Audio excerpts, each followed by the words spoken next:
Eto for today's video, check natin itong nabili kong net, range net. 100 meters daw to. Check natin kung goods ba, may pudol ba. Ito tamang latag lang. Bali sa Shopee ko lang to nabili. Nasa 2K din, 100 meters. Yung taas niya 12 feet.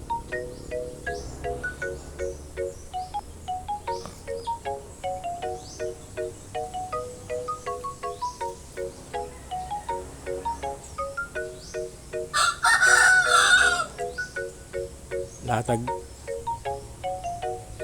para malagyan natin ng tali. Mas maganda ang tali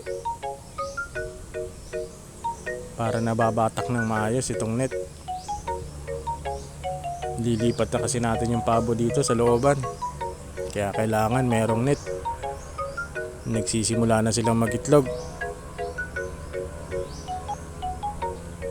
So bale ito, may kahabaan pa lang talaga. Sulit.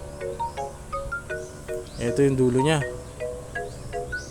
Ito susundan natin kung hanggang saan.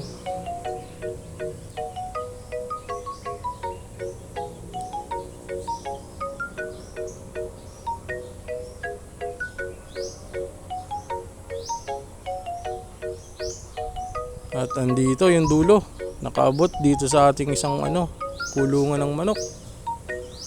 Ayos, goods, walang putol.